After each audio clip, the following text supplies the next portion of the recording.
चलिए, कल की क्लास में हम लोगों ने समास टॉपिक को पढ़ना प्रारंभ किया था, जिसमें हम लोगों ने पढ़ा था कि दो या दो से अधिक पद अपने विभक्ति चिन्ह को छोड़कर जब एक हो जाए तो उसे क्या कहते हैं? हमने इसी को संस्कृत में कहा था, अनेन पदानी एक पदी भवः इति समासः। जब अनेक सारे पद मिलकर क्या हो जाए, एक हो जाए तो उसे क्या कहते हैं? समास कहते हैं।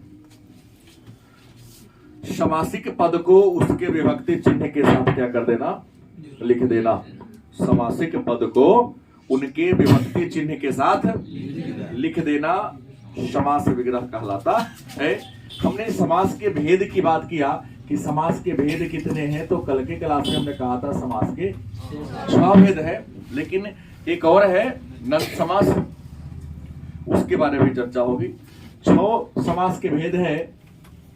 इसमें नंबर 1 में हमने कहा था अव्ययी भाव, अव्ययी भाव समास। दूसरा तत्पुरुष समास। तीसरा कर्म धारय समास। चौथा बहुव्रीहि समास। पांचवा द्वंद्व समास। छठा द्विगु समास। हमने एक और कहा पढ़ाऊंगा नए समास। इस क्रम में हमने कल के क्लास में पढ़ लिया था अव्ययी भाव के बारे में, तत्पुरुष के बारे में, कर्मधारय के बारे में। अव्ययी भाव का हमने कहा जिसका पहला पद प्रधान हो, परिभाषा के लिए समझ लो, जिसका पहला पद प्रधान हो उसे अव्ययी भाव समास कहते हैं। इसका दूसरा परिभाषा हमने दिया कि जिसका पहला पद अव्यय और दूसरा पद संज्ञा हो उसे भी अव्ययी भाव समास कहते हैं। इसका तीसरा परिभाषा हमने दिया था कि जिसका दोनों पद समान हो लेकिन दोनों प्रधान गलती की सही। और जब दो शब्दों के बीच, दो पदों के बीच संयोजक चिन्ह लगा हो लेकिन दोनों पहला और दूसरा पद दोनों समान हो, बताए थे ना, संयोजक के डैश, उसको हम और भी कहते हैं। तो दोनों पद समान हो लेकिन प्रधान न हो। अव्ययी भाव का 3 डिफिनेशन हमने दिया था। उम्मीद है तीनों अगर आपको याद है तो आ ही जाएगा समझ में। तत्पुरुष के बारे में हमने कहा था जिसका दूसरा पद प्रधान हो। गलत कि सही? जिसका दूसरा पद प्रधान हो उसे तत्पुरुष समास कहते हैं। और फिर हमने आगे उसमें कहा था कि जिसमें कर्ता और संबोधन को जोड़कर कारक के अन्य जो 6 भेद हैं उनकी विभक्तियां लगी होनी ही तो हो। बोले थे कि नहीं? तत्पुरुष कहलाता है। कर्मधारय के बारे में मैंने कहा जो संज्ञा और सर्वनाम की विशेषता को बताता है लेकिन वह किसी उपमेय की उपमा न हो।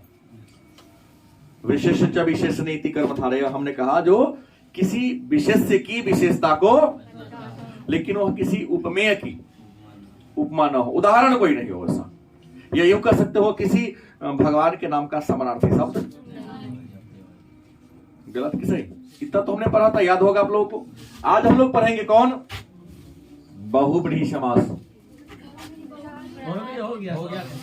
मैं पढ़ाया नहीं था, ऐसे ही बोलने के क्रम में बोल दिया करता था। सही बोल रहा हूं? मैं ऐसे ही बोलने के क्रम में बोलता था, लेकिन लाए तो तीनों को थे ना। ठीक है, एग्जाम्पल तो कहेगा 2 दिन सबका दे दिए थे। एक बार देख लेते क्या जाता, फिर पूछताछ तो करना ही है। चौथा समास है बहुव्रीहि। इसका परिभाषा है, पहला परिभाषा लेंगे जिसका दोनों में से कोई पद प्रधान न हो। गलती किस है? या जिसका अन्य कहो तब या तीसरा कहो तब। तीसरा पद क्या हो?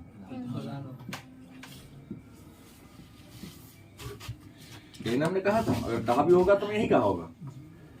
बहुब्रीहि समास की विशेषता क्या है कि जिसका दोनों में से कोई पद प्रधान। समास में दो पद होते हैं, जैसे मैंने कहा विद्यालय, अगर हम उदाहरण ले ले विद्यालय, विद्यालय ठीक लिखेगा, गलत लिखेगा, सही लिखेगा, क्या होगा? विद्या जोर आलय, तो ये हो गया पहला पद, ये हो गया, यही ना होगा। क्या कहा? जिसका दोनों में से कोई पद प्रधान ना हो, मतलब ना पहला पद प्रधान हो ना, तो भाई जब दूसरा दोनों में से कोई ना होगा तो क्या होगा? अन्य या तीसरा पद प्रधान होगा। नहीं,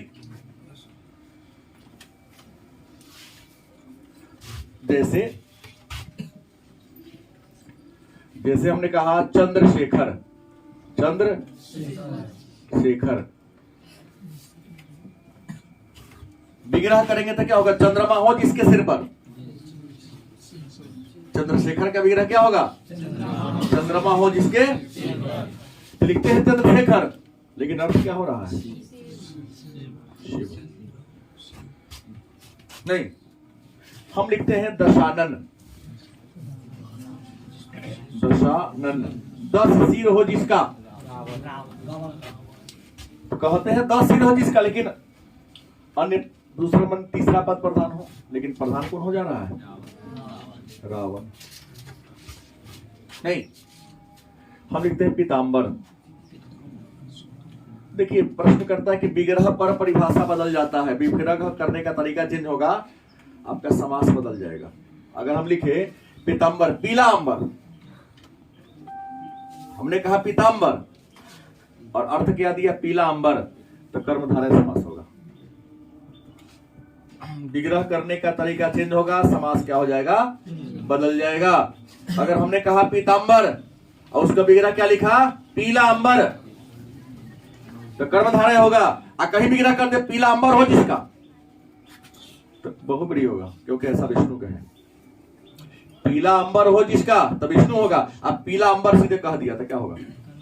कर्मधारय होगा। ये विग्रह करने के तरीका पर भी समास क्या होता है?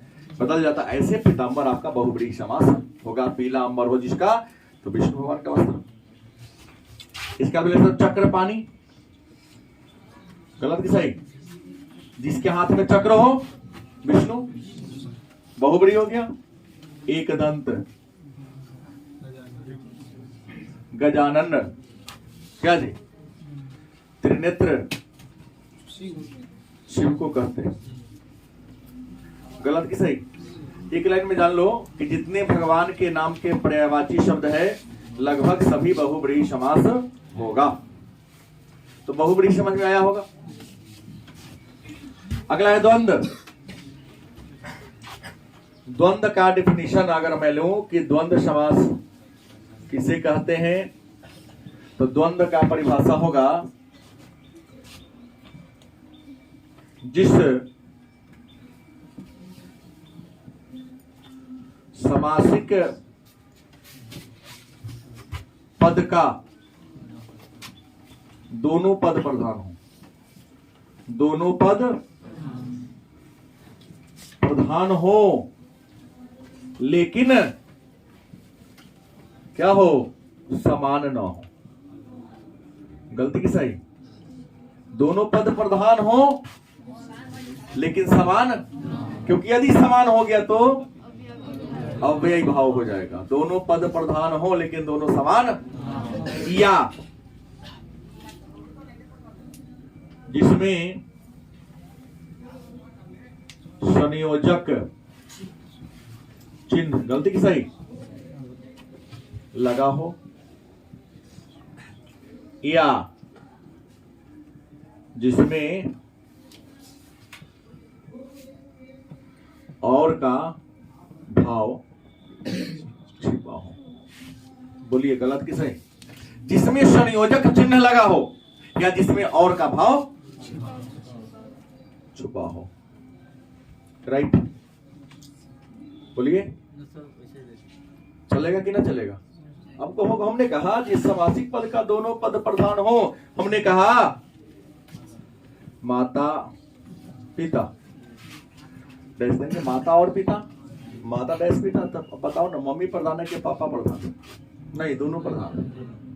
ऊपर नीचा, आगे पीछे, दाल भात, लोटा डोरी, चाचा चाची, दादा दादी ना, राधे कृष्ण, सीताराम, भाई बहन, पति पत्नी।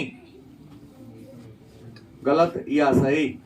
हमने सीधा कहा जिसका दोनों पद क्या हो, प्रधान हो, लेकिन क्या हो, समान। क्या दोनों समान है?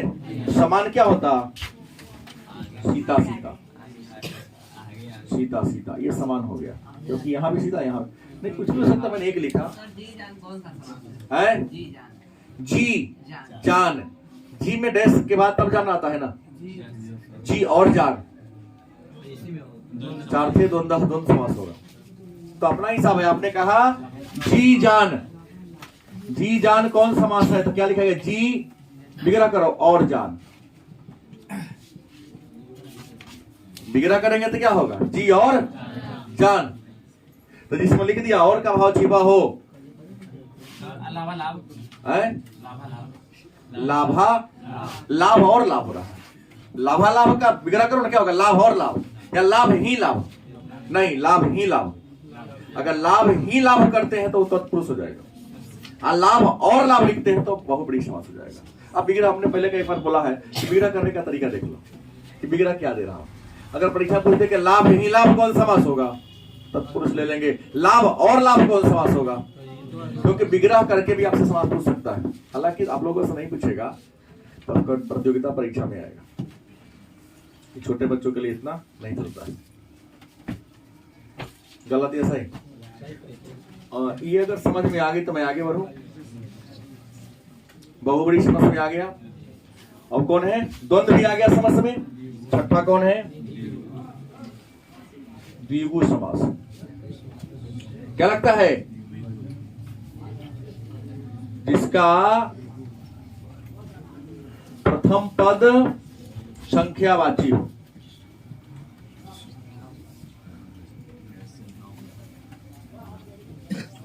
जिसका प्रथम पद क्या हो?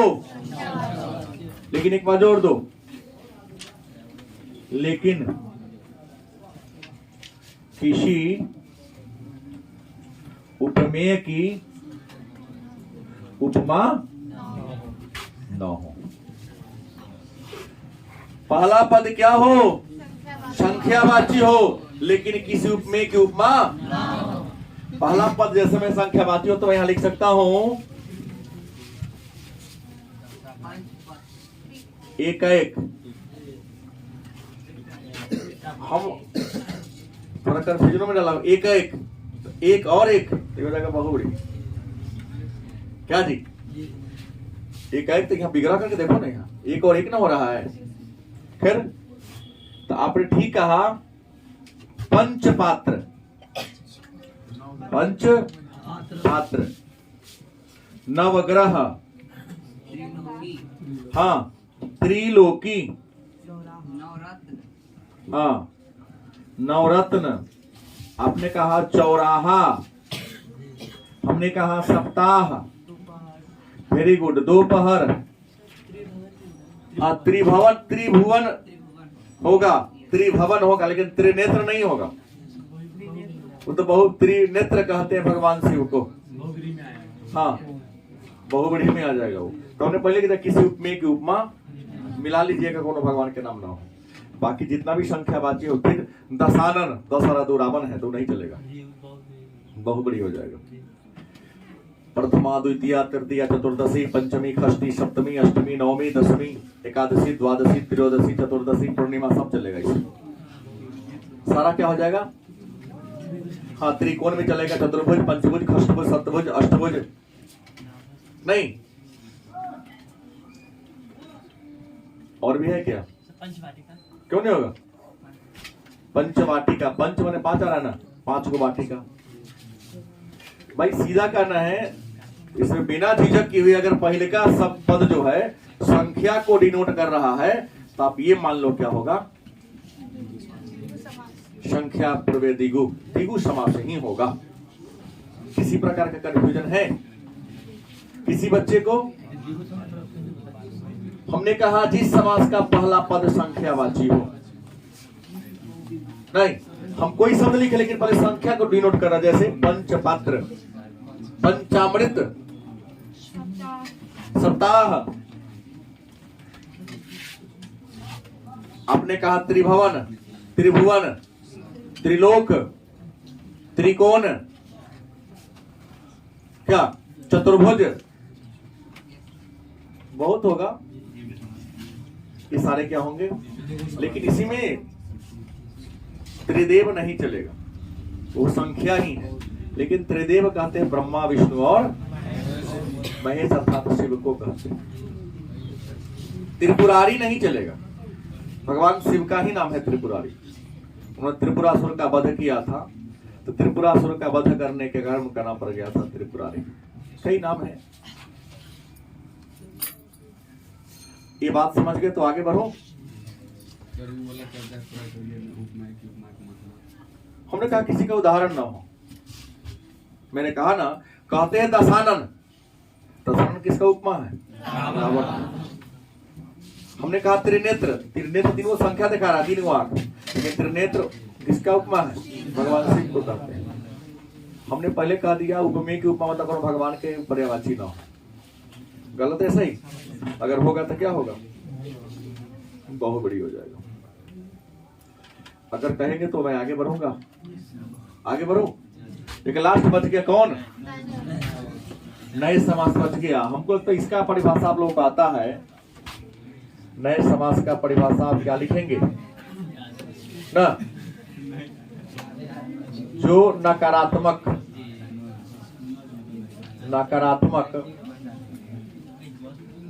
अर्थ को प्रकट करता है।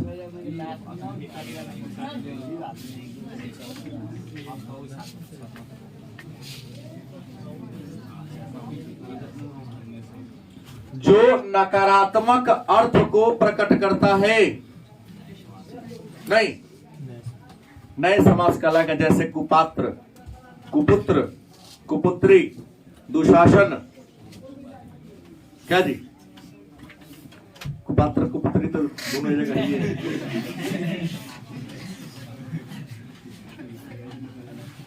निगेटिव सेंस में जो आपको बात दिखा दे न, कायर निगेटिव सेंस में नहीं है, वो अलग सेंस में आता है उसका, तो उसको आप क्या कहोगे? नंद समास के नाम से जानते हैं। हाँ क्यों नहीं होगा? क्या सोच के बोला है नालायक? टारगेट पीपल को तो लिए हुआ है। वही पूरे टारगेट ले लिया। क्या था नालायक कौन समास होगा?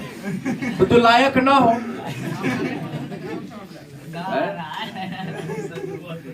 तुमको देख लिया, हमको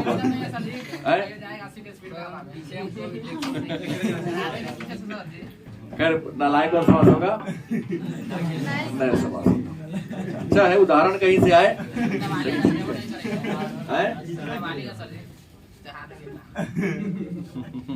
तो कहते पहले तुमको अपने खुद करना होगा ना। चलिए ये बात समझ गए हमारे बच्चे, तो मैं आगे बढ़ूं।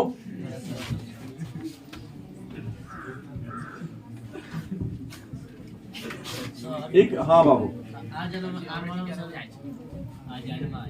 ये तो अबे भाव कल मैंने कहा था, आजन्म आमरण नहीं, यथा भाव, यथाशक्ति, प्रतिदिन, प्रत्येक। हमने सीधा कहा जिसका पहला पद क्या हो? संख्यावाची हो। अब एक बड़ा महत्वपूर्ण प्रश्न है, उम्मीद है कई बार पूछा जा चुका है 5 नंबर या 2 नंबर में। अब याद नहीं, जितना में पूछ दे। क्या पूछा है? संधि व समास में अंतर। मतलब 10 में एक आध बार पूछा, कई बार पूछता है। संधि और समास में क्या बताना है? अंतर बताना है कि संधि और समास में क्या भेद है, क्या अंतर है। तो अगर हम इधर संधि लिख दे और इधर क्या लिख दे, तो क्या बड़ी आसान होगा। यह वर्णों का मेल है, वर्णों का, दो या दो से अधिक वर्णों के मेल से जो विकार उत्पन्न होता है। समास किसका मेल है? नहीं भाई, पदों का। अभी तो बोला हूं, दो या दो से अधिक पद अपने विभक्ति चिन्ह को छोड़कर क्या हो जाएगी। संधि में वर्ण होते हैं, समास में क्या होते हैं? पद होते हैं। दूसरा, तो ये वर्णों का मेल है ये। दूसरा डिफरेंस हम परिभाषा का ले सकते हैं कि दो या दो से अधिक वर्णों के मेल से जो विकार उत्पन्न होता है उसे परिभाषा क्या होगा। हमने कहा ना कि दो या दो से अधिक वर्णों के मेल से जो विकार उत्पन्न होता है। दो या दो से अधिक वर्णों के मेल से जो क्या होता है, विकार उत्पन्न होता है, उसे क्या कहते हैं। और यहाँ परिभाषा क्या देंगे, दो या दो से अधिक पद अपने विभक्ति चिन्ह को क्या देंगे, विभक्ति चिन्ह को छोड़कर क्या हो जाए, क्या कहते हैं,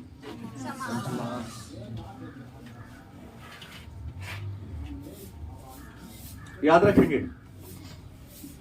संधि समास हो सकता है लेकिन समास संधि कभी नहीं होगा। गलत सही, संधि है वह समास, लेकिन समास कभी संधि। एक और हो सकता है, संधि को समास बनाया जा सकता है, समास में बदला जा सकता है।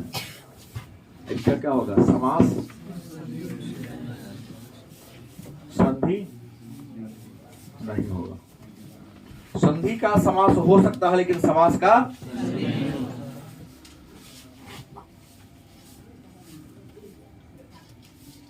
एक और अंतर है,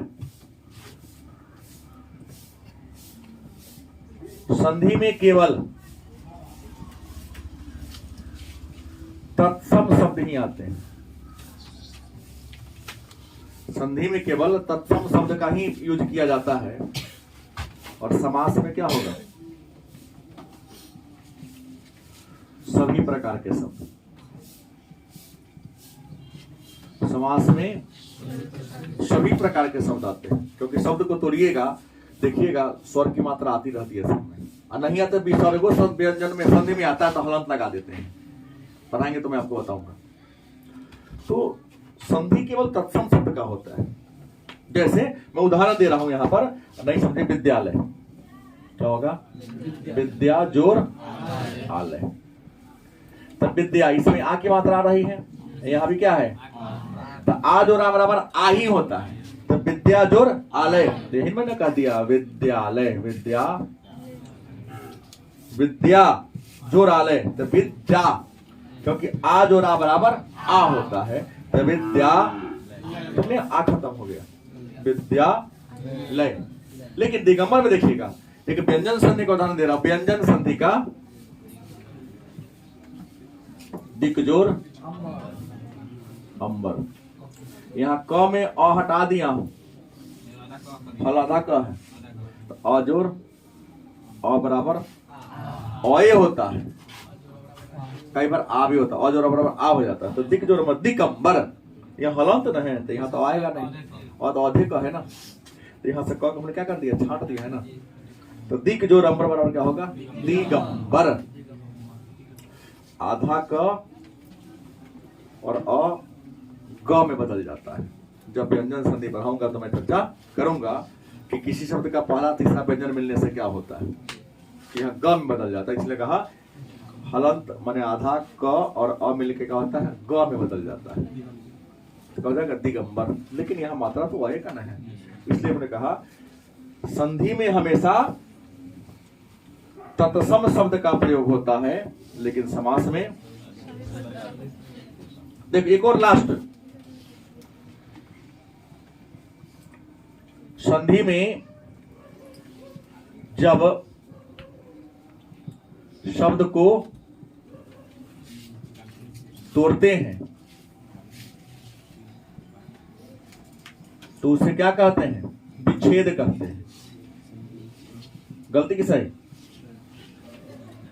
संधि में जब शब्द को तोड़ते हैं संधि विच्छेद कर देती, तोड़ने पर क्या कहते हैं? विच्छेद। समास में क्या होता है? समास का विग्रह होता है। समास में क्या करते हैं? जब शब्द को फैलाते हैं, विस्तार करते हैं, विग्रह कहते हैं ना, मैं बनाया हूं। और संधि में क्या कहलाता है? संधि का विच्छेद होता है, समास का विग्रह होता है। तो उम्मीद है इसको अगर आप लिख लेंगे तो निश्चित तौर पे 5 नंबर का पूछता है तो आ जाएगा। ऐसे भी 50 नंबर से ज्यादा व्याकरण पूछेगा आपसे, बस समझिए, 50 नंबर से ज्यादा का।